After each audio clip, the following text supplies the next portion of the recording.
आप सबको हमारा बहुत बहुत नमस्कार। जो टॉपिक दिया गया है मुझे अभी आपके सामने प्रस्तुतित करने के लिए वो है डिस्ट्रिक्ट इलेक्शन मैनेजमेंट प्लान, यानी कि जिला निर्वाचन प्रबंधन योजना। सबसे पहले मैं आपको थोड़ा सा बैकग्राउंड दे दूं कि आखिर हम ये जो डिस्ट्रिक्ट इलेक्शन मैनेजमेंट प्लान बना रहे हैं वो क्यों बना रहे हैं और इससे हमें क्या फ़ायदा होगा। इसके संबंध में कुछ बातें जो मैं आपको बताना चाहूँगा वो इस तरह से हैं। सबसे पहली बात तो ये है कि अगर आप डिस्ट्रिक्ट इलेक्शन मैनेजमेंट प्लान बनाएंगे तो आपको एक ही जगह ज़िले की सारी तरह की जानकारियाँ और निर्वाचन से संबंधित समस्त तरह की जानकारियाँ जो होती है आपको एक ही हैंडबुक में या बुक में मिल जाएंगी। इससे न सिर्फ आपको फ़ायदा होगा बल्कि आरओ को फ़ायदा होगा, एसपी साहब को फ़ायदा होगा, आपके जो ऑब्जर्वर आएंगे उनको भी फ़ायदा होगा। तो ऑब्जर्वर को ज़िले के सारे जो अधिकारी हैं, डीईओ हैं, एसपी हैं, सारे अधिकारियों को एक साथ पूरी जानकारी एक जगह संकलित रूप में मिल जाएगी। इसीलिए इसी उद्देश्य से हम लोग जिला निर्वाचन प्रबंधन योजना बनाते हैं। अब जो इसके महत्वपूर्ण बिंदु हैं उसके बारे में मैं आपका ध्यान आकृष्ट कराना चाहूँगा कि सबसे पहले जो ज़िले की सामान्य तरह की जानकारियाँ होती हैं, आपको ज़िले का जो सामान्य परिचय होता है वो देना पड़ेगा, इस डॉक्यूमेंट में सबसे पहले इंक्लूड करना पड़ेगा। दूसरी चीज़ है मतदाता से संबंधित जानकारियाँ, इलेक्टर से संबंधित जो जानकारियाँ होती हैं, और मतदान केंद्र पोलिंग स्टेशन से संबंधित जानकारियाँ वो भी रखनी पड़ेंगी। इसके अलावा जो अन्य तरह की जानकारियाँ हैं वो हैं sector movement plan, communication plan, vulnerability mapping, police deployment plan जो हम लोग करते हैं। इसके अलावा जो हमारे पोलिंग पर्सनेल होते हैं उनकी ट्रेनिंग और उनका वेलफेयर।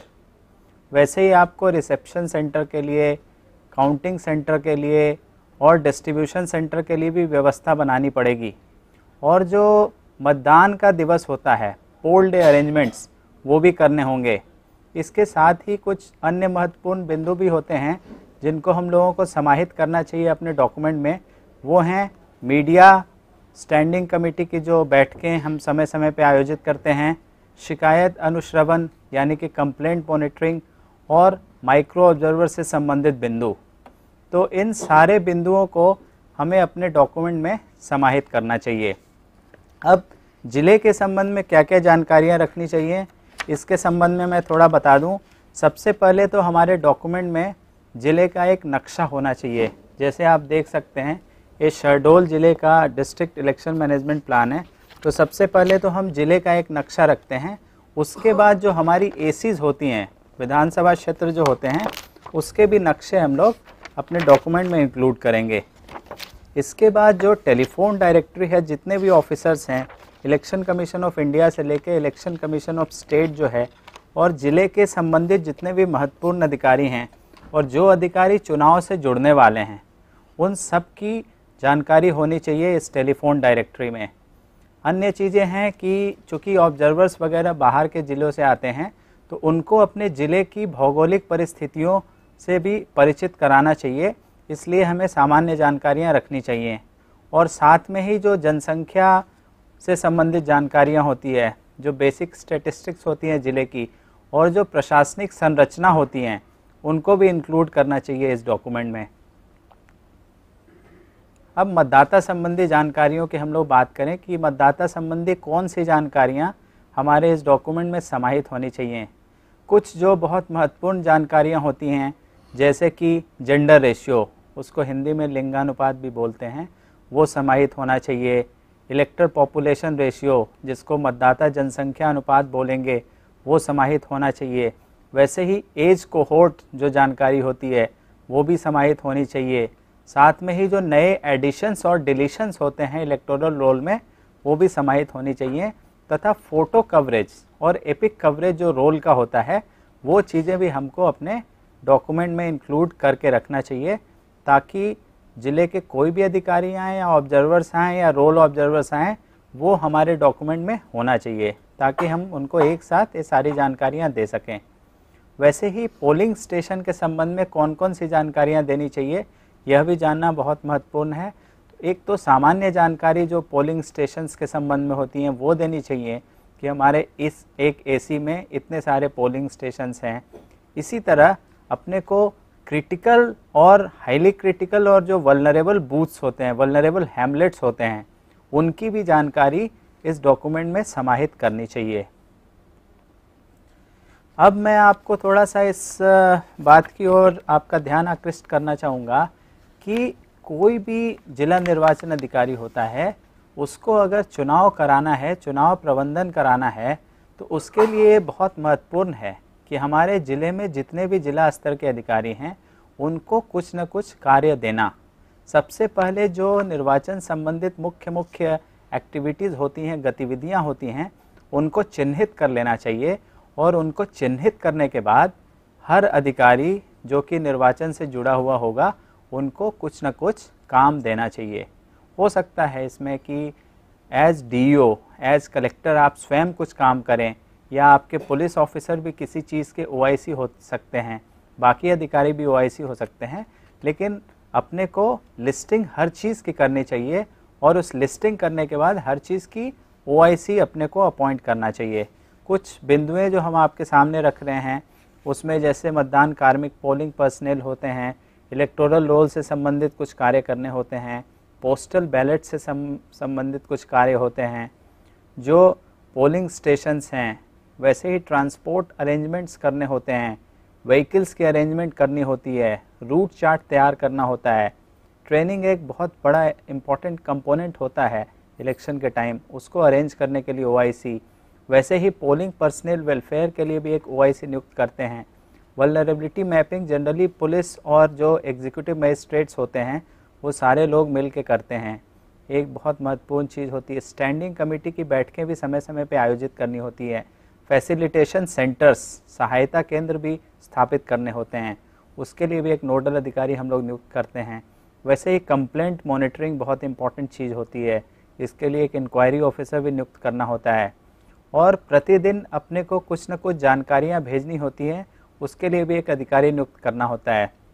वैसे ही निर्वाचन का जो व्यय होता है, इलेक्शन एक्सपेंडिचर, उसके लिए भी हम लोग ओआईसी अपॉइंट करते हैं। ऑब्जर्वर्स के साथ भी हम लोगों को लाइजनिंग ऑफिसर्स लगाने की ज़रूरत होती है। इसी प्रकार अन्य चीज़ें जो जिसके लिए ओआईसीज आपको नियुक्त करने होंगे, कम्युनिकेशन प्लान बनाना होगा, आपको मॉडल कोड ऑफ कंडक्ट जो आदर्श आचरण संहिता होती है उसका पालन सुनिश्चित कराने के लिए भी आपको कुछ अधिकारी नियुक्त करने होंगे। सेक्टर ऑफिसर्स के रूप में कुछ अधिकारी आपके काम करेंगे। ईवीएम्स की रैंडमाइजेशन और ईवीएम्स को फाइनली तैयार करने के लिए कुछ अधिकारियों को लगाने होंगे। एक सूचना केंद्र, कंट्रोल रूम की तरह भी हम अपने ऑफिस में एक मीडिया सेंटर की तरह एक ऑफिस भी इस्टेब्लिश करते हैं।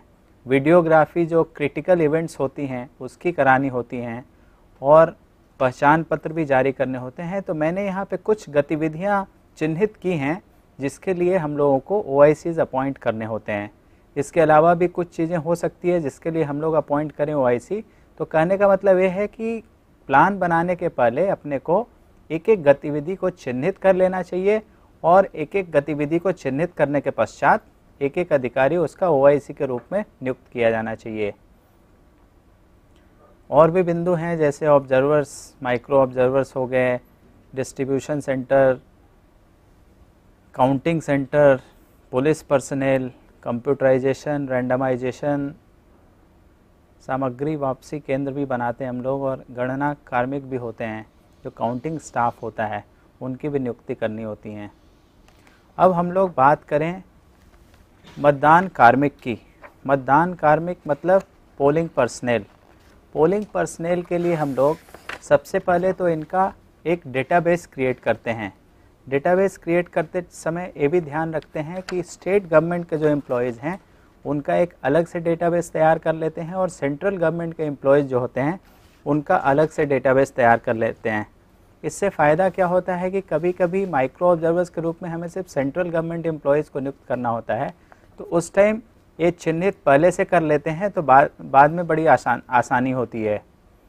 एक बार हमने डेटाबेस तैयार कर लिया, फिर क्लासिफिकेशन हम लोग करते हैं पोलिंग पर्सनल का P0, P1, P2 और P3 में, और साथ ही हम लोग कुछ रिज़र्व में भी पोलिंग पर्सनल रखते हैं। ये सारा काम जो है वो रैंडमाइजेशन के माध्यम से होता है। और एक बार हम लोगों ने सिलेक्शन कर लिया, क्लासिफिकेशन कर लिया, फिर ट्रेनिंग की बात आती है। जो पोलिंग पर्सनल होते हैं, ट्रेनिंग भी एक बहुत महत्वपूर्ण अंग होता है इस पूरी निर्वाचन की प्रक्रिया का। ईवीएम्स के संबंध में भी थोड़ा सा आपको बता दूं कि ईवीएम्स जो है, ईवीएम्स की सबसे पहले तो चेकिंग कराई जाती है। जो इंजीनियर्स होते हैं ECIL के या BEL के, उनके द्वारा चेकिंग कराई जाती है और इसकी प्रॉपर स्टोरेज करना जिला स्तर पे भी बहुत इम्पॉर्टेंट होता है। साथ में ही रैंडमाइजेशन भी होती है ईवीएम्स की, वो भी एक इम्पॉर्टेंट कंपोनेंट होता है। और इनकी जब तैयारी कर ली जाती है तो फिर इसको सील करा के प्रॉपर सिक्योरिटी में इनको सुरक्षित करके रखने की व्यवस्था भी जिला निर्वाचन अधिकारी की ही होती है, वो भी उनको सुनिश्चित करना चाहिए।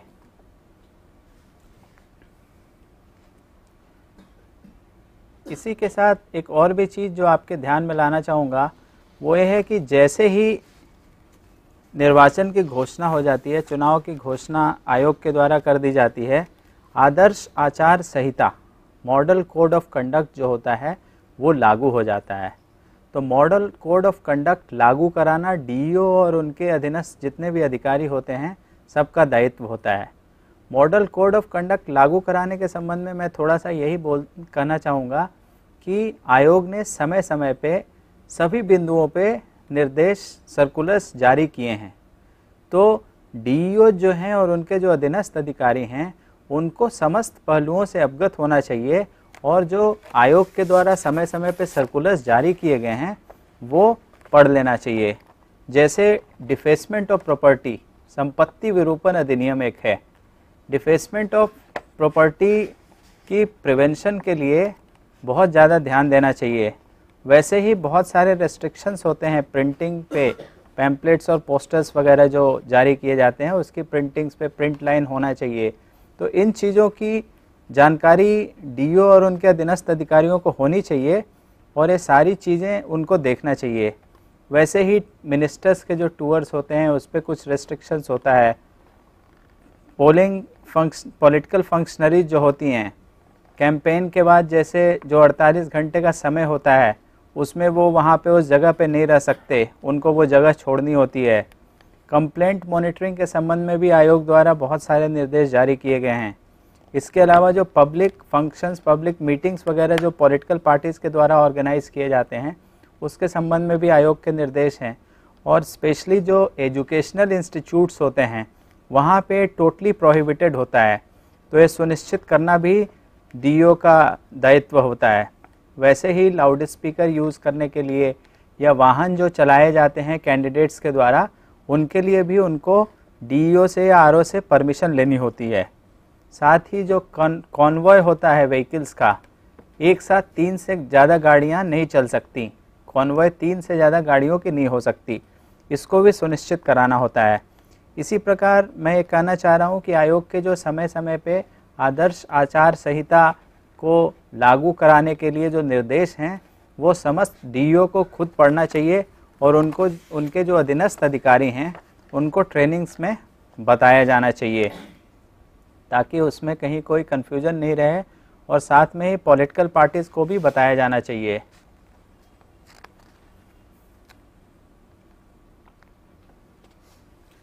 इसी के साथ एक बहुत इम्पॉर्टेंट चीज़ होती है वो है police deployment plan. Police deployment plan जो होता है, पुलिस की डिप्लॉयमेंट प्लान करने से पहले सबसे पहले तो हम उनका जो आवश्यकता का आकलन होता है, एक हम लोग असेसमेंट कर लेते हैं कि हमको इलेक्शंस कंडक्ट कराने के लिए कितने पुलिस बल की आवश्यकता होगी। साथ ही हम ये भी देखते हैं कि ज़िला स्तर पे हमारा जो डिस्ट्रिक्ट फोर्स होता है, उसके अलावा जो स्पेशल आर्म्ड फोर्स होता है, होम गार्ड्स होते हैं, फॉरेस्ट डिपार्टमेंट के ऑफिशियल्स होते हैं, एक्साइज डिपार्टमेंट के भी लोग होते हैं, उनका भी आकलन कर लेना होता है। साथ में ही जो हम लोग SPOs बनाते हैं, स्पेशल पुलिस ऑफिसर्स, चुनाव के समय उनका भी आकलन कर लेना होता है कि हमारे पास कितना बल उपलब्ध है या हमको कितने SPOs की ज़रूरत पड़ेगी।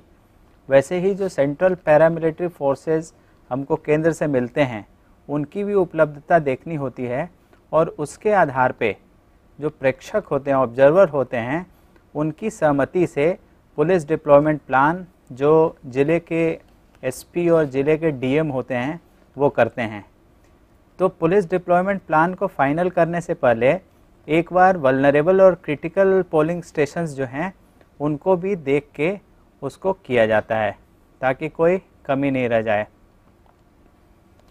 मतदान कर्मियों का प्रशिक्षण, जो ट्रेनिंग पार्ट है पोलिंग पर्सनेल का, इसको हम लोग दो भाग में बांट सकते हैं सहूलियत के लिए।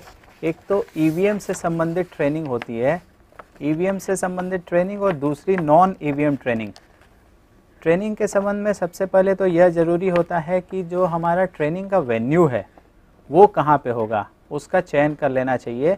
और ट्रेनिंग कई सेंटरों पे आयोजित करना चाहिए ताकि कम संख्या रहे ट्रेनिंग्स की, तो उनको हम ज़्यादा से ज़्यादा अच्छी ट्रेनिंग दे सकेंगे। और ट्रेनिंग के समय इस बात का ध्यान रखना चाहिए कि मतलब हैंड्स ऑन ट्रेनिंग ज़्यादा होना चाहिए। क्लासरूम लेक्चर मोड की जगह हैंड्स ऑन ट्रेनिंग होना चाहिए ताकि वो ईवीएम्स पे खुद उसकी पूरी मतलब हैंड्स ऑन करके उसको देख लें कि हमसे ये चल रहा है कि नहीं चल रहा है, और उस दिन अगर कोई आवश्यकता पड़ेगी या ईवीएम्स में कोई डिफेक्ट हो जाए तो हम कैसे इसको दूर कर पाएंगे। इसलिए हैंड्स ऑन ट्रेनिंग पे बहुत ज़्यादा ध्यान देना चाहिए। और ट्रेनिंग में एक चीज़ और भी ध्यान रखना चाहिए कि जितने भी हमारे ट्रेनिंग सेंटर्स होंगे वहाँ पे जो मूलभूत सुविधाएं हैं, बेसिक फैसिलिटीज़ हैं, जैसे ड्रिंकिंग वाटर, पानी के पीने की समस्या, टॉयलेट्स, मेडिकल फैसिलिटीज़, इस टाइप के जो बेसिक मतलब एमिनिटीज़ होती हैं वो हम अपने पोलिंग पर्सनेल को उपलब्ध कराएं।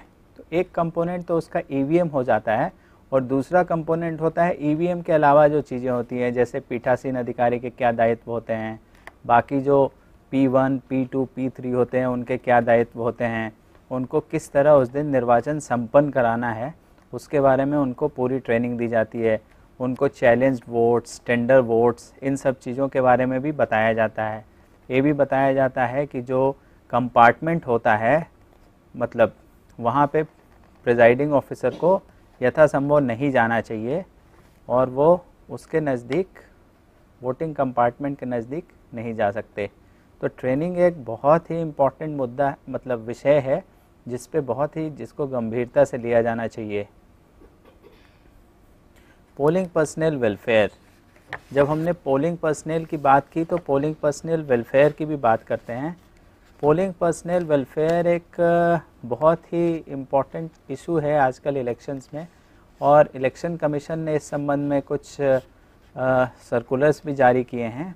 इसमें कुछ महत्वपूर्ण चीज़ें जो हम लोगों को सुनिश्चित करनी होती हैं वो हैं कि हम लोग पोलिंग पर्सनल वेलफेयर के लिए एक नोडल अधिकारी नियुक्त करें, जिला स्तर पे एक नोडल अधिकारी नियुक्त करें, और साथ में जो बेसिक एमिनिटीज़ होती हैं वो हमारी ट्रेनिंग सेंटर पे होनी चाहिए, डिस्ट्रीब्यूशन सेंटर पे होनी चाहिए, रिसेप्शन सेंटर पे होनी चाहिए, काउंटिंग सेंटर पे होनी चाहिए। बेसिक एमिनिटीज़ जैसे हेल्थ फैसिलिटीज़ होनी चाहिए, टॉयलेट्स वगैरह होने चाहिए, ड्रिंकिंग वाटर फैसिलिटी होनी चाहिए, ये सारी फैसिलिटीज़ होनी चाहिए।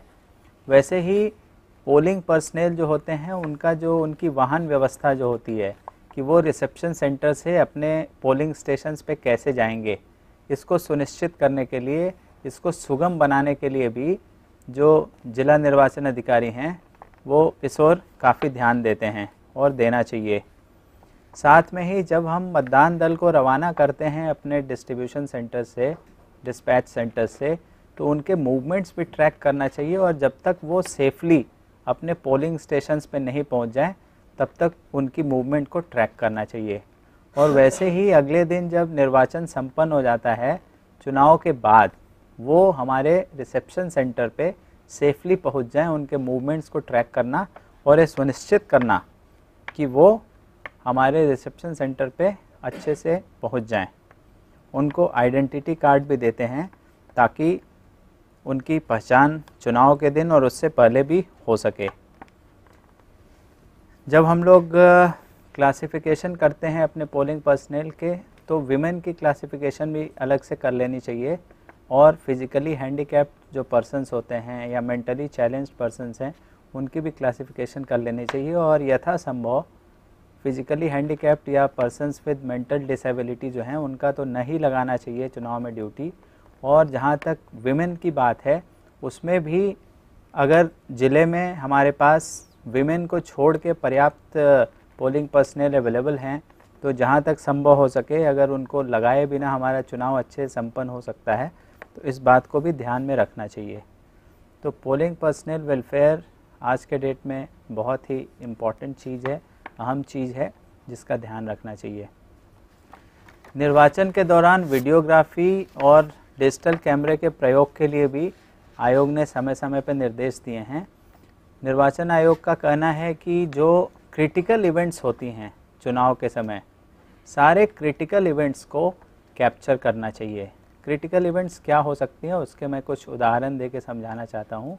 जैसे नॉमिनेशन जो फाइल करते हैं कैंडिडेट्स, तो नॉमिनेशन फाइल करते समय सिर्फ 1+4 एक कैंडिडेट और उसके अलावा 4 आदमी ही वहाँ पे आ सकते हैं आरओ के चैम्बर में। एक क्रिटिकल इवेंट है जिसको कैप्चर करना चाहिए। कहीं कोई वायलेंट इंसिडेंट हो गया उसको कैप्चर करना चाहिए।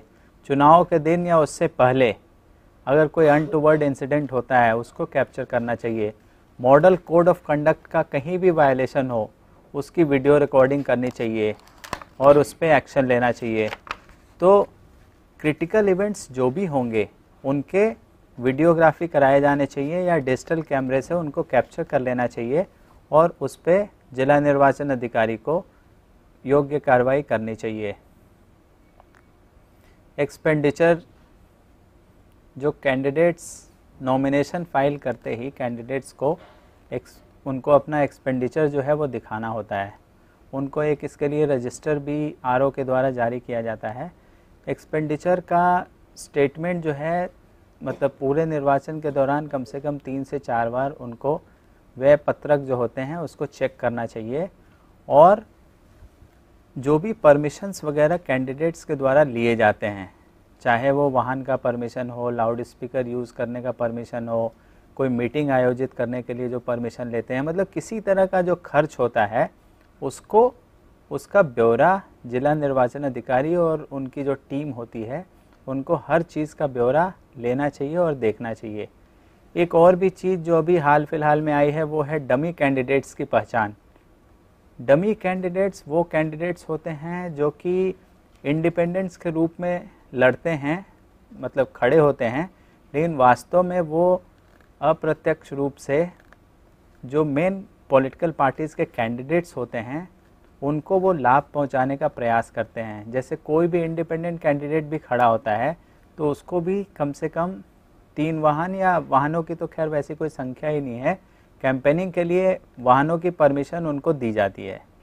कई बार ऐसा होता है कि कैंडिडेट जो है जब अपनी एफिडेविट देता है उस टाइम वो अपनी जो संपत्ति होती है, मूवेबल या इमूवेबल प्रॉपर्टी जो होती है, उसमें बहुत कम दिखाता है कि मतलब उसकी संपत्ति बहुत कम है, और फिर भी वो अगर बहुत सारे वाहनों की अनुमति ले रहा है तो उसमें शक की बात होती है कि जब इनके पास एक खुद स्वयं इंडिपेंडेंट कैंडिडेट हैं, इनके पास वैसा कोई स्रोत नहीं है आय का, संपत्ति इन्होंने बहुत कम दिखाया है, तो आखिर ये इतने गाड़ियों की वाहनों की परमिशन क्यों ले रहे हैं, और वो वाहन का कहीं कोई और मेन पॉलिटिकल पार्टी का जो कैंडिडेट है वो दुरुपयोग तो नहीं कर रहा है। तो डमी कैंडिडेट्स की पहचान करना और उस पर नज़र रखना ये भी बहुत महत्वपूर्ण चीज़ है। साथ ही जो बेसिक आइटम्स यूज़ किए जाते हैं कैंपेनिंग के लिए, जैसे शामियाना, टेंट, माइक, टेबल, कुर्सियाँ, इस तरह की जो चीज़ें होती हैं उनका जो रेट चार्ट होता है वो फाइनल कर लेने चाहिए ज़िले स्तर पे, और जिला निर्वाचन अधिकारी के कार्यालय में वो सारी जानकारियाँ रहनी चाहिए। माइक्रो ऑब्जर्वर्स, ये भी एक बहुत इम्पॉर्टेंट कंपोनेंट है इलेक्शन प्रोसेस का। जो हमारे सेंट्रल गवर्नमेंट या पीएसयूज़ के एम्प्लॉयज़ होते हैं उसमें से हम कुछ अधिकारियों को माइक्रो ऑब्जर्वर्स के रूप में, ऑफ कोर्स ऑब्जर्वर जो होते हैं हमारे प्रेक्षक होते हैं, उनकी अनुमति से हम लोग उनकी नियुक्ति करते हैं। ऑब्जर्वर को, माइक्रो ऑब्जर्वर की नियुक्ति के समय पूरी जानकारी दी जाती है कि ये हमारे सेंट्रल गवर्नमेंट के एम्प्लॉयज़ का डेटाबेस है, इसमें से हमको इन लोगों की नियुक्ति करनी है और वो भी रैंडमाइजेशन के माध्यम से किया जाता है। माइक्रो ऑब्जर्वर्स की जो अपॉइंटमेंट होती है, नियुक्ति होती है, उसके पश्चात उनकी ट्रेनिंग भी करानी होती है। वैसे तो ट्रेनिंग का दायित्व डीईओ का ही होता है, लेकिन कई बार ऑब्जर्वर्स अगर कॉन्स्टिट्यूएंसी में होते हैं तो उनको भी ये हिदायत दी जाती है कि वो भी इन सारी ट्रेनिंग्स में भाग लें।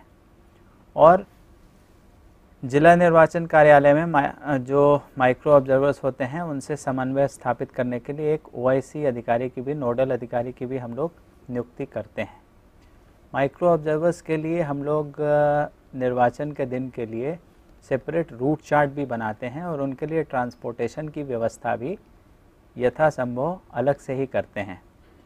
माइक्रो ऑब्जर्वर चूँकि ज़्यादातर केसेस में क्रिटिकल या हाईली क्रिटिकल बूथ्स पे उनको भेजा जाता है, इसलिए जो ज़िले का कम्युनिकेशन प्लान होता है उनसे उनको जोड़ते हैं, ताकि अगर कोई अनटूवर्ड इंसिडेंट कहीं पे कोई घटना घटे तो वो तुरंत ऑब्जर्वर को बता सकें, आरओ को बता सकें, डीईओ को बता सकें, ताकि तुरंत वैसी स्थिति में कार्रवाई की जा सके।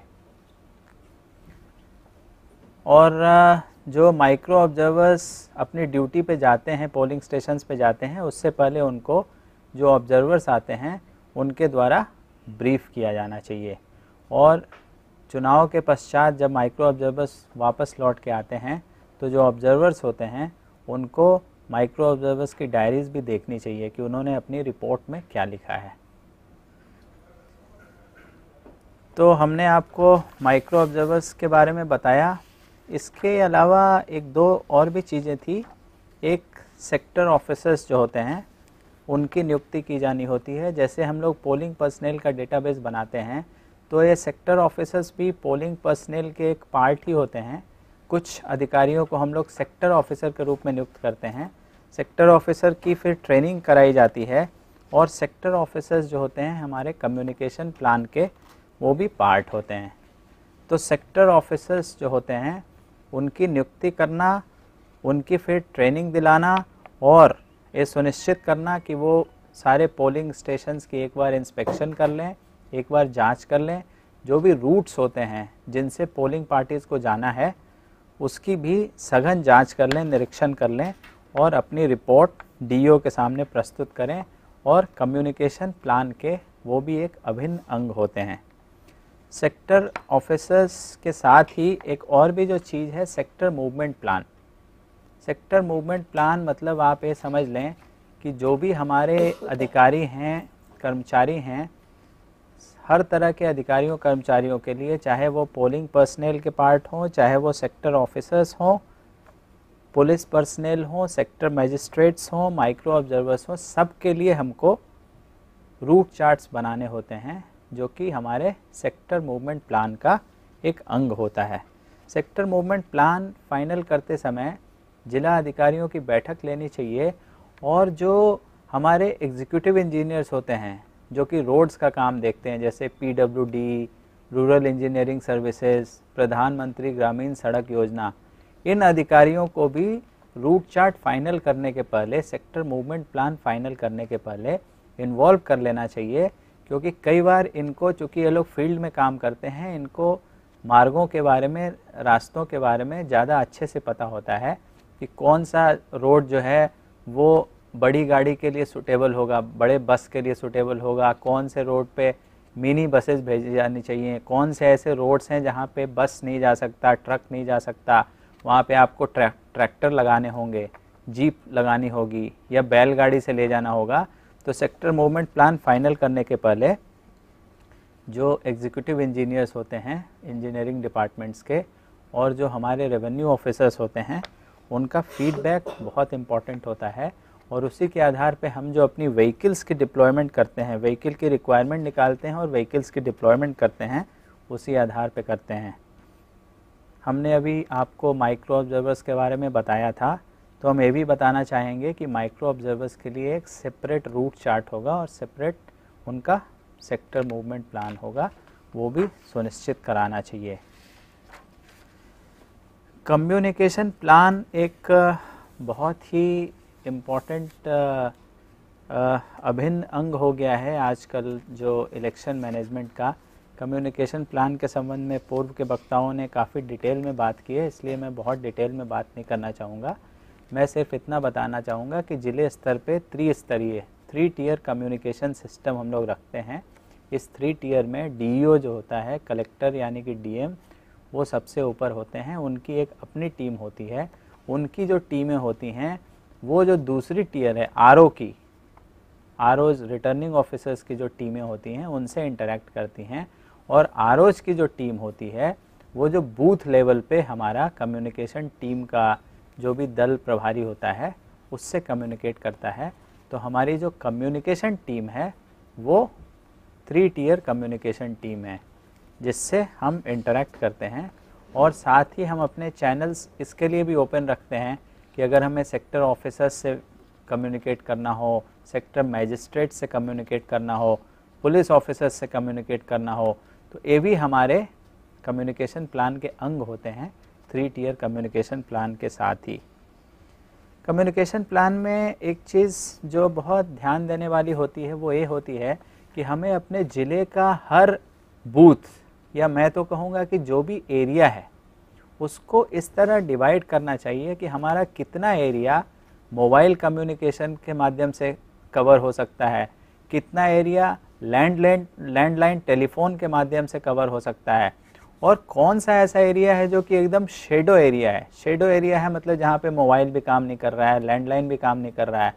फिर आपको वायरलेस सेट्स जो जनरली पुलिस के पास, पुलिस ऑफिसर्स के पास या फॉरेस्ट डिपार्टमेंट के पास अवेलेबल होता है, वायरलेस सेट्स को यूज़ करना चाहिए। यानी कि हमको ज़िले का हर एक एरिया, हर एक पोलिंग स्टेशन कम्युनिकेशन प्लान से जोड़ देना है, और कोई भी शेडो एरिया भी है तो उसको हम लोग जो वायरलेस सेट्स होते हैं उससे जोड़ देंगे। इस संबंध में यह भी ज़रूरी होता है कि जो मोबाइल सर्विस प्रोवाइडर्स होते हैं जैसे बीएसएनएल हो गया और अन्य जो प्राइवेट कंपनियां हैं, एयरटेल हो गया, रिलायंस हो गया, या जहां पे जिस भी ज़िले में, जिस भी राज्य में जो भी व्यवस्था हो, उनके साथ जिला निर्वाचन अधिकारी को एक बैठक कर लेनी चाहिए और पूरी व्यवस्था बना लेनी चाहिए। अगर कहीं पे प्राइवेट सर्विस प्रोवाइडर्स को अपने सर्विसेज अपग्रेड करने की ज़रूरत होती है वो भी करा लेना चाहिए। कम्युनिकेशन प्लान और पुलिस डिप्लॉयमेंट प्लान के साथ हम एक चीज़ और भी बता देना चाहें कि वल्नरेबिलिटी मैपिंग और क्रिटिकल बूथ्स। वल्नरेबिलिटी मैपिंग जैसा कि सुबह के प्रेजेंटेशन में, लॉ एंड ऑर्डर वाले प्रेजेंटेशन में बहुत डिटेल बताया गया था कि इलेक्शन कमीशन ऑफ इंडिया की ओर से कुछ फॉर्मेट्स जारी किए गए हैं, कुछ पत्रक जारी किए गए हैं। उसमें हर एक वल्नरेबल हैमलेट या वार्ड की पहचान करनी होती है, और ये एक्सरसाइज जो होता है वो जो हमारे रेवेन्यू ऑफिसर्स होते हैं और पुलिस ऑफिसर्स होते हैं उनके साथ, उनके समन्वय से वल्नरेबिलिटी मैपिंग करनी होती है और वल्नरेबल वार्ड्स या हैमलेट्स की पहचान कर लेनी होती है। और इसी के साथ हमको अपने सारे बूथ्स को क्रिटिकल, हाईली क्रिटिकल या नॉन क्रिटिकल पोलिंग स्टेशंस के रूप में मैप करना होता है। ये वल्नरेबिलिटी मैपिंग और क्रिटिकलिटी की जो हम लोग पहचान करते हैं, इसको हम लोग पुलिस डिप्लॉयमेंट प्लान के फाइनल करने के पहले भी इसका हम लोग ध्यान रखते हैं।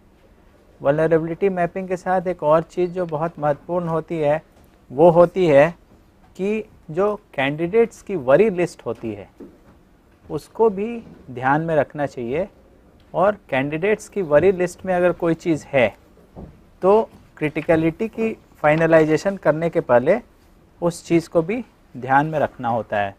इसके साथ ही 2 और विषय जो कि बहुत महत्वपूर्ण हैं, एक है मीडिया और दूसरा स्टैंडिंग कमेटी की बैठकें।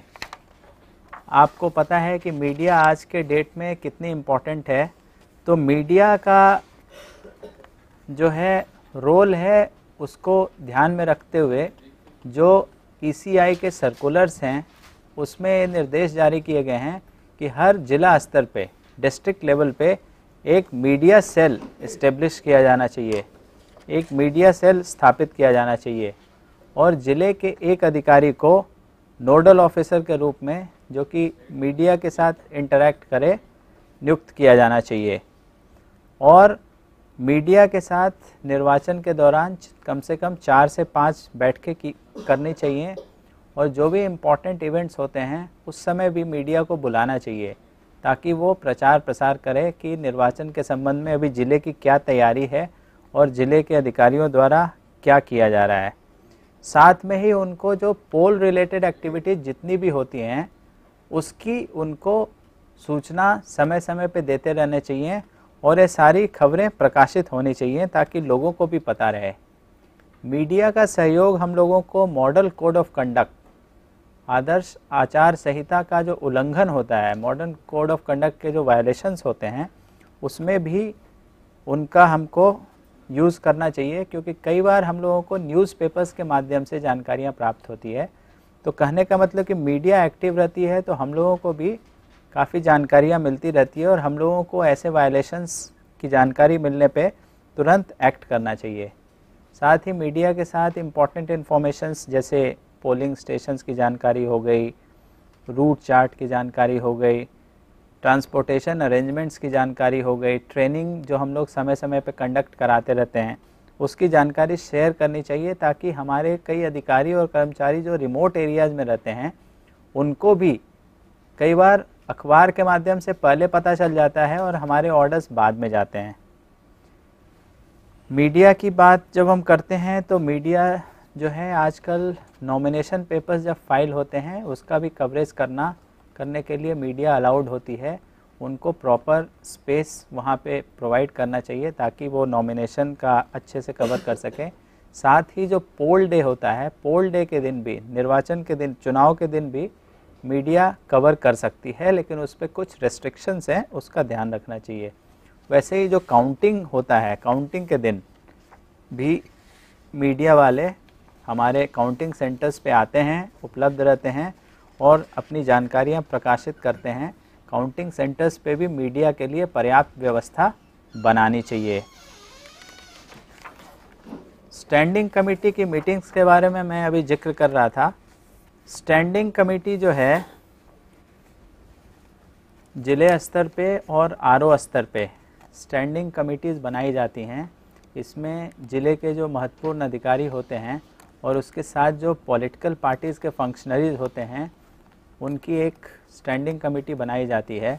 तो स्टैंडिंग कमेटी की बैठकों के संबंध में एक चीज़ ये ध्यान में रखना चाहिए कि ये स्टैंडिंग कमेटी की जो बैठकें हैं वो काफ़ी रेगुलरली करना चाहिए और इसको एक फॉर्मेलिटी के रूप में नहीं करना चाहिए कि हमने एक बैठक कर ली और हमने उसकी प्रोसीडिंग जारी कर दी और ख़त्म हो गया। स्टैंडिंग कमेटी की जो बैठकें हैं वो काफ़ी सार्थक हो सकती हैं और ये जानकारियों के आदान प्रदान करने में भी काफ़ी सार्थक साबित हुई है। जैसे हम लोग जब ड्राफ्ट रोल का पब्लिकेशन करते हैं उस समय स्टैंडिंग कमेटी की बैठक करके पॉलिटिकल पार्टीज़ को जो लिस्ट होती है रोल की वो उपलब्ध कराते हैं। वैसे ही जब फाइनल लिस्ट का पब्लिकेशन करते हैं इलेक्टोरल रोल का तो भी उनके साथ एक बैठक कर लेते हैं और सेरेमोनियसली हम लोग अपना फाइनल रोल का प्रकाशन करते हैं जिसमें वो सारे लोग उपस्थित भी रहते हैं। हम लोग जब पोलिंग स्टेशंस फाइनल करने वाले होते हैं ज़िले के लिए या एसी के लिए उस समय भी स्टैंडिंग कमेटी की बैठक करके जो पॉलिटिकल पार्टीज़ के फंक्शनरीज़ हैं उनको इन्वॉल्व करते हैं और उनसे जानकारियां भी प्राप्त करते हैं। तो कहने का मतलब ये है कि स्टैंडिंग कमेटी की बैठकें करनी चाहिए और जो पॉलिटिकल पार्टीज़ के फंक्शनरीज़ होते हैं वो हमको कई बार कानून एवं व्यवस्था मतलब लॉ एंड ऑर्डर मेंटेन करने में भी मदद करते हैं और जो मॉडल कोड ऑफ कंडक्ट के वायलेशंस होते हैं वो लोग समय समय पे हम लोगों को बताते रहते हैं। तो स्टैंडिंग कमेटीज़ की जो बैठकें होती हैं, मीटिंग्स होती हैं स्टैंडिंग कमेटीज़ की, उसको हम लोगों को समय समय पे करना चाहिए और इसको फॉर्मेलिटी के रूप में यूज़ नहीं करना चाहिए बल्कि इसको सार्थक रूप से हम लोगों को यूज़ करना चाहिए। एक और भी चीज़ जो अभी इलेक्शन कमीशन जिस पे बहुत ज़्यादा ध्यान दे रही है वो है कंप्लेंट मॉनिटरिंग। जैसा कि आपको पता है कि मॉडल कोड ऑफ कंडक्ट जैसे ही इलेक्शंस डिक्लेयर होते हैं वैसे ही लागू हो जाता है और मतलब निर्वाचन के पहले तक या निर्वाचन के दिन तक, पोल डे तक मॉडल कोड ऑफ कंडक्ट के वायलेशंस रिपोर्ट होते ही रहते हैं, आते ही रहते हैं। तो इस संबंध में आयोग के निर्देश बड़े स्पष्ट हैं कि कंप्लेंट मॉनिटरिंग के लिए जिले स्तर पे एक नोडल अधिकारी नियुक्त होना चाहिए और साथ ही जो शिकायतें आती हैं उनकी जांच के लिए भी एक पृथक से इंक्वायरी ऑफिसर, जो कि असेंबली कॉन्स्टिट्यूएंसी वाइज होना चाहिए, उसकी भी नियुक्ति होनी चाहिए। और जो हम दल बनाते हैं इसकी कंप्लेंट मॉनिटरिंग करने के लिए और इंक्वायरी करने के लिए, उसमें रेवेन्यू ऑफिसर्स को रखना चाहिए, पुलिस ऑफिसर्स को रखना चाहिए और साथ ही इन्फोर्समेंट स्क्वाड्स बनाने के भी आयोग के निर्देश हैं, उसका भी पालन किया जाना चाहिए।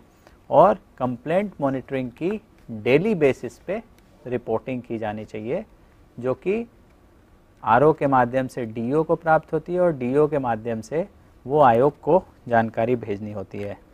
जहाँ तक कंप्लेंट मॉनिटरिंग की बात है, जो कंप्लेंट्स गवर्नमेंट ऑफिसर्स या गवर्नमेंट ऑफिशियल्स, कर्मचारियों, अधिकारियों के खिलाफ होती हैं जो शिकायतें, उनको बहुत ही गंभीरता से लेना चाहिए और तत्काल उसका रिड्रेसल करना चाहिए। बाकी शिकायतें भी जो होती हैं पॉलिटिकल पार्टीज़ के द्वारा जो वायलेशंस किए जाते हैं, उल्लंघन किए जाते हैं, उसको भी गंभीरता से लेनी चाहिए। लेकिन अधिकारियों के संबंध में तो हम लोगों को बहुत ही सख्त भी होना चाहिए और जल्द से भी कार्रवाई करनी चाहिए।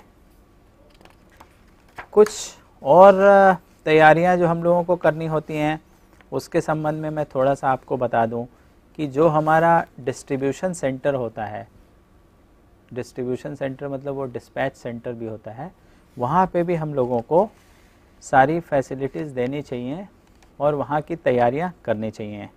डिस्ट्रीब्यूशन सेंटर के संबंध में एक चीज़ तो बता दूं कि वहाँ पे सारी व्यवस्थाएं डिस्ट्रीब्यूशन की होनी ही चाहिए। साथ में ही ईवीएम के संबंध में ट्रेनिंग के लिए भी फैसिलिटी होनी चाहिए, हैंड्स ऑन ट्रेनिंग की, ताकि हमारे पोलिंग पर्सनल के कुछ लोग अगर अच्छे से ट्रेनिंग नहीं भी ले सके तो पोल डे पे जाने से पहले उनको एक बार फिर से अवसर प्राप्त हो जाए, ताकि उनकी एक बार फिर से उनको एक ट्रेनिंग मिल जाए, हैंड्स ऑन ट्रेनिंग, उसकी व्यवस्था होनी चाहिए।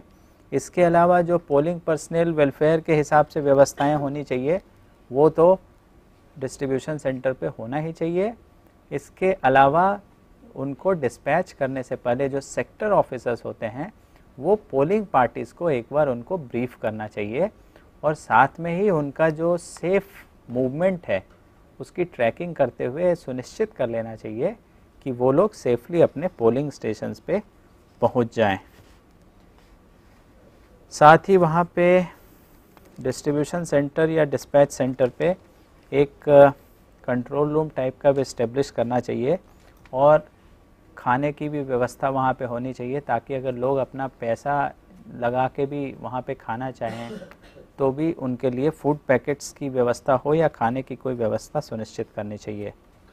डिस्ट्रीब्यूशन सेंटर्स की जब हम बात करते हैं तो माइक्रो ऑब्जर्वर्स को भी हम लोगों को पोलिंग स्टेशंस पे भेजने होते हैं, तो उनके लिए भी अलग से व्यवस्था बनानी होती है उनको भेजने की।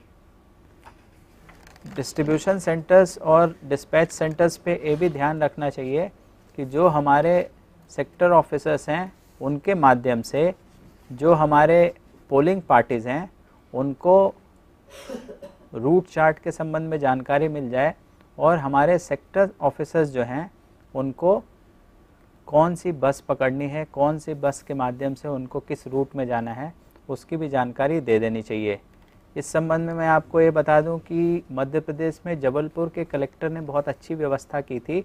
उन्होंने एसएमएस के माध्यम से जो भी पोलिंग पार्टीज़ थी उनको अपने घर से, मान लीजिए कि किसी को 9 बजे रवाना होना है पोलिंग पार्टीज़ के लिए, तो अपने घर से कोई भी 6 या 7 बजे निकलेगा, तो सब लोगों को अपने घर से निकलने से पहले ही उनके एसएमएस पे वो सारी जानकारियाँ आ गई कि आपको इस एसी के लिए इस डिस्ट्रीब्यूशन सेंटर पे इस काउंटर से अपनी सामग्री प्राप्त करनी है और आपको इस बस के माध्यम से अपने पोलिंग स्टेशन पे जाना है। तो जबलपुर कलेक्टर के द्वारा एक बहुत अच्छी पहल की गई है, वो भी प्रेजेंटेशंस के माध्यम से आपके सामने आएगा, वो बहुत ही अच्छी पहल थी। तो बाकी ज़िले वाले भी डिस्ट्रीब्यूशन सेंटर पे और एसएमएस के माध्यम से अपने पोलिंग पार्टीज़ को इन्फॉर्म कर सकते हैं। जो व्यवस्थाएं हम लोग डिस्ट्रीब्यूशन या डिस्पैच सेंटर्स पे करते हैं पोलिंग पर्सनल वेलफेयर को ध्यान में रखते हुए, वो सारी व्यवस्थाएं हम लोग अपने रिसेप्शन सेंटर्स पे भी करते हैं। रिसेप्शन सेंटर पे भी हम लोग एक कंट्रोल रूम इस्टेब्लिश करते हैं, और चूँकि ईवीएम्स वगैरह आनी होती है तो हम लोग सुरक्षा व्यवस्था जो होती है हमारी, उसकी काफ़ी पुख्ता इंतज़ाम उसके रखते हैं, काफ़ी अच्छी व्यवस्था रखते हैं। और रिसेप्शन सेंटर्स पे हमारे बेसिक फैसिलिटीज़ जैसे फैक्स, इंटरनेट, टेलीफोन, आरओ के लिए कमरे, पुलिस ऑफिसर्स के लिए, ऑब्जर्वर्स के लिए कमरे वगैरह की व्यवस्था, टेबुलेशन की व्यवस्था, ये सारी व्यवस्थाएं हमारी जो रिसेप्शन सेंटर होती है वहाँ पे होनी चाहिए।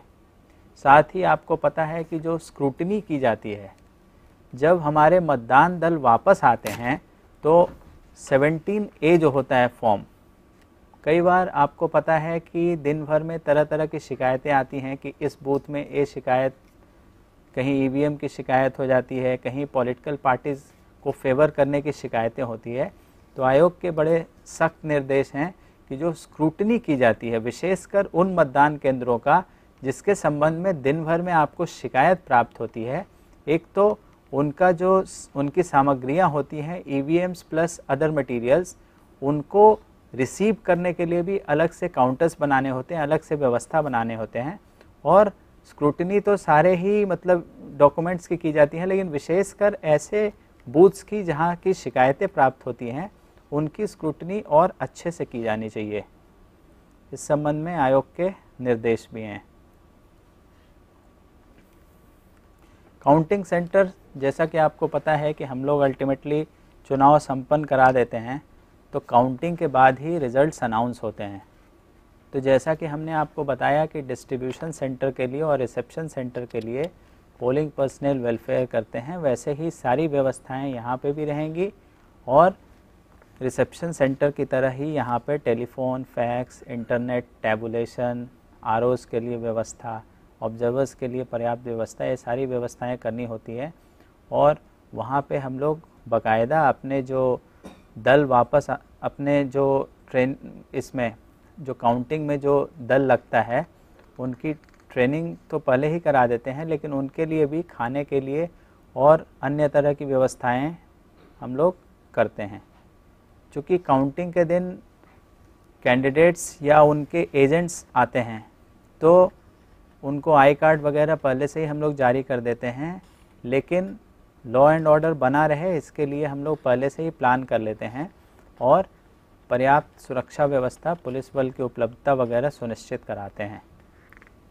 इलेक्शन कमीशन के जो गाइडलाइंस हैं, जो नॉर्म्स हैं, काउंटिंग सेंटर का चयन पहले ही हो जाता है, जो कि कलेक्टर के द्वारा किया जाता है, और उसको जो डिविजनल कमिश्नर्स होते हैं, रेवेन्यू कमिश्नर्स, वो अप्रूव करते हैं। लेकिन जब ऑब्जर्वर्स आते हैं आपके ज़िले में तो वो भी एक बार देखते हैं कि काउंटिंग सेंटर जो है वो सही बनाया गया है कि नहीं बनाया गया है। इस संबंध में वो आपको फीडबैक भी देते हैं। तो काउंटिंग सेंटर में जो आयोग के निर्देश हैं उसी के अनुसार हम लोग काउंटिंग की व्यवस्थाएं, कितने टेबल्स वगैरह लगने हैं, जो कि आयोग के निर्धारित फॉर्मेट्स वगैरह के माध्यम से जानकारी हम लोग भेजते हैं, उस अनुसार व्यवस्था करते हैं। इसमें एक और भी चीज़ जो बहुत ज़रूरी है और जो इम्पोर्टेंट है, जब हम मीडिया के बारे में बात कर रहे थे तो हमने आपको बताया था कि मीडिया सेल इस्टेब्लिश करना होता है। तो काउंटिंग सेंटर पे भी हम लोग मीडिया के लिए एक सेल इस्टेब्लिश करते हैं, और साथ में ही वो जानकारियाँ भेजना चाहें इसके लिए फैक्स की सुविधा और टेलीफोन की सुविधा और ब्रॉडबैंड इंटरनेट की भी सुविधा उपलब्ध कराते हैं, और उनके लिए एक सेपरेट रूम भी दिया जाता है ताकि जो इन्फॉर्मेशन वो रिले करना चाहें वो वहाँ से कर सकते हैं। और जब काउंटिंग के दिन चूँकि डिफरेंट राउंड्स में काउंटिंग होती है, तो इसका भी जो इन्फॉर्मेशन होता है वो हर बार प्रत्येक राउंड के बाद इसकी इन्फॉर्मेशन हम लोग माइक्रोफोन के माध्यम से या इंटरनेट के माध्यम से आयोग को भी भेजते हैं, और जो आम जनता होती है और जो कैंडिडेट्स या उनके काउंटिंग एजेंट्स होते हैं जो कि काउंटिंग हॉल में बैठे होते हैं उनको भी बताते हैं। और साथ में ही नोटिस बोर्ड जो हम लोग लगाते हैं काउंटिंग सेंटर पे, उस पर भी चस्पा करके उसकी जानकारी देते हैं। वैसे इस संबंध में एक चीज़ और भी बता दूं कि पोस्टल बैलेट की काउंटिंग पहले की जाती है, उसके बाद ईवीएम्स की काउंटिंग शुरू होती है। और काउंटिंग शुरू हो जाने के बाद हमारा काम ख़त्म नहीं हो जाता है, क्योंकि अल्टीमेटली ईवीएम्स और बाकी सारी जो निर्वाचन संबंधी सामग्रियां होती हैं उसकी सीलिंग और फिर उसकी वापसी, सील्ड जो भी ईवीएम्स या बाकी सामग्रियां होती हैं वो भी बहुत इम्पॉर्टेंट होती है। तो डीईओज को हमेशा इस चीज़ पे ध्यान देना चाहिए कि सीलिंग वाला जो कंपोनेंट होता है उसको इग्नोर नहीं करना चाहिए, क्योंकि कल हो के कोर्ट केसेस जब लगेंगे तो ये सारे सील्ड डॉक्यूमेंट्स जो हैं कोर्ट के समक्ष भी प्रस्तुत करने पड़ सकते हैं, इसलिए सीलिंग पे भी ध्यान देना चाहिए। पोल डे के दिन जो अरेंजमेंट्स करने होते हैं वो भी बहुत इम्पॉर्टेंट होते हैं। उसको हम मोर और लेस 3 भाग में बांट सकते हैं। एक तो जो मतदान केंद्र होते हैं, पोलिंग स्टेशंस होते हैं, उस पर क्या क्या व्यवस्थाएं देखनी होती है।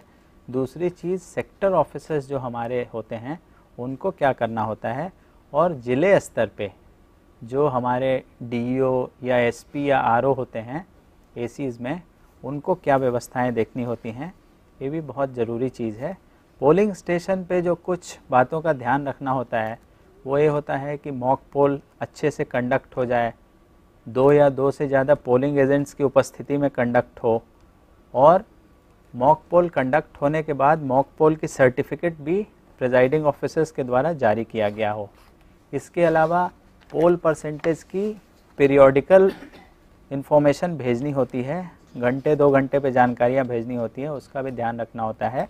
और कोई अनटुवर्ड इंसिडेंट घट जाए, कोई वैसी घटना घट जाए, उसकी भी रिपोर्टिंग तत्काल जो हमारा दल होता है, पीठासीन अधिकारी और उनके अन्य दल के सदस्य होते हैं, उनको तत्काल खबर भेजनी चाहिए। वैसे ही अगर कोई इलेक्टोरल ऑफेंस कमिट होता है या पोल किसी कारण से रुक जाता है, उसकी सूचना तत्काल जिला कार्यालय जिला निर्वाचन अधिकारी या आरओज़ को या अन्य अधिकारियों को भी दी जानी चाहिए।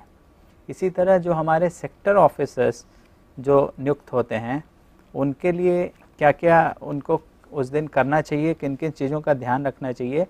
एक तो जो हमारे सेक्टर्स ऑफिसर्स होते हैं, सेक्टर ऑफिसर्स, उनको सारे पोलिंग स्टेशंस उस दिन विज़िट करना होता है और मॉक पोल हुआ या नहीं हुआ ये सुनिश्चित करना होता है, और मॉक पोल के सर्टिफिकेट्स प्रिजाइडिंग ऑफिसर्स से कलेक्ट करने होते हैं।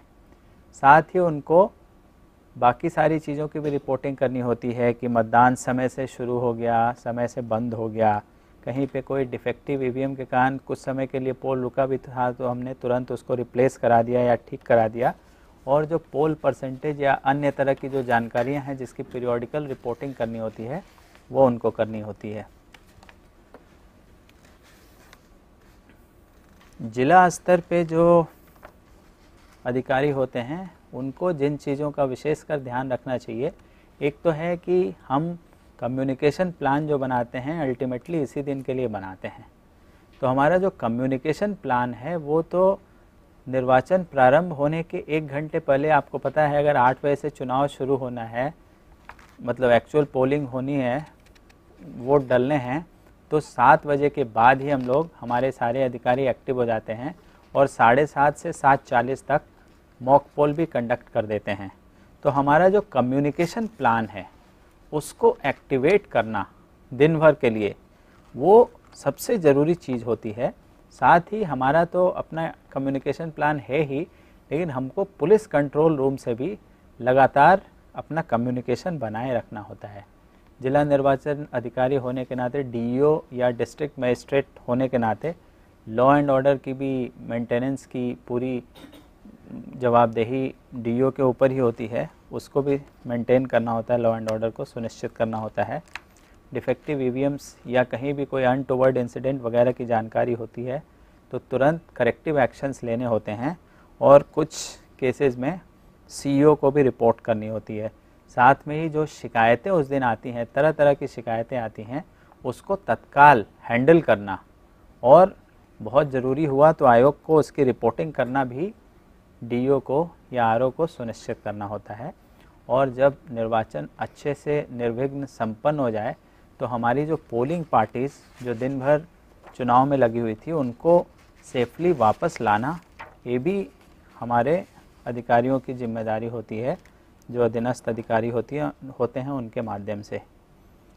इसके बाद काउंटिंग ऑफ वोट्स, मतों की गणना, हमने आपसे काउंटिंग सेंटर्स की बात की। काउंटिंग सेंटर्स में ही काउंटिंग होती है, तो काउंटिंग के दिन अपने को यही ध्यान रखना होता है, जो प्लानिंग अपने को पूर्व से करनी होती है वो होती है कि काउंटिंग के लिए हम लोग पूरी तैयार हैं, पूरी अच्छे से पूरी हमारी तैयारी है। और जो अपने को समय समय पे रिपोर्ट्स आयोग को भेजने होते हैं, जैसे हर राउंड के बाद काउंटिंग की इन्फॉर्मेशन भेजनी होती है। अब तो एक सॉफ्टवेयर करके भी आयोग ने, जेनेसिस सॉफ्टवेयर जैसे मध्य प्रदेश में यूज़ किया गया था, उसके माध्यम से भी जानकारी देनी होती है। साथ में ही लॉ एंड ऑर्डर की मेंटेनेंस वगैरह है। इन सब चीज़ों को देखते हुए और फाइनली जब वोट मतलब काउंटिंग ओवर हो जाए, काउंटिंग ऑफ वोट्स, तो इलेक्शन के जो रिज़ल्ट्स होते हैं वो समय से डिक्लेयर हो जाएं और जो हमारे ऑब्जर्वर होते हैं उनकी सहमति से डिक्लेयर हो जाएं, ये भी सुनिश्चित करना होता है। इसके साथ ही काउंटिंग तो ठीक है, लेकिन मैं आपको एक चीज़ और भी बताना चाहता हूँ कि अगर आप पूरे चुनाव की व्यवस्था देखें, निर्वाचन की व्यवस्था देखें, तो नॉमिनेशन की बात क्यों करें, नॉमिनेशन के काफ़ी पहले से ही जो व्यवस्थाएं प्रारंभ हो जाती हैं।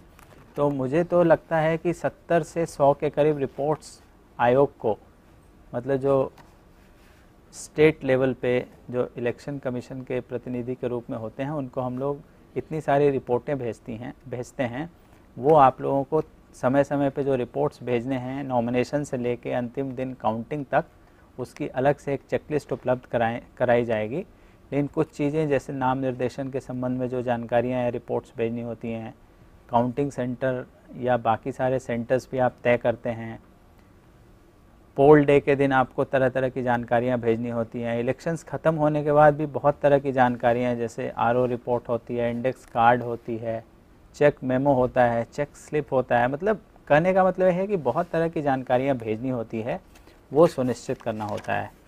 तो कुल मिला के मैं यही कहना चाहता हूँ कि डिस्ट्रिक्ट इलेक्शन मैनेजमेंट प्लान जो हम लोग बनाते हैं वो एक बहुत ही इम्पॉर्टेंट एरिया है आजकल इलेक्शन मैनेजमेंट का।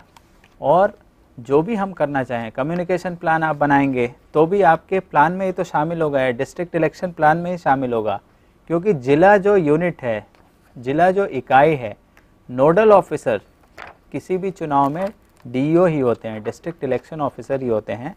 तो अगर हमने अच्छे से प्लान बनाया और उसको अच्छे से एग्जीक्यूट किया तो हमारा जो इलेक्शन है वो बहुत ही शांतिपूर्वक, पीसफुली और फेयर मैनर में मतलब ओवर हो जाएगा। तो मेरा आप लोगों से यही कहना है कि डिस्ट्रिक्ट इलेक्शन प्लान को बनाने पे और उसको एग्जीक्यूट करने पे अगर हम ध्यान दें तो हमारा जो इलेक्शन है वो बहुत ही पीसफुली निपट जाएगा।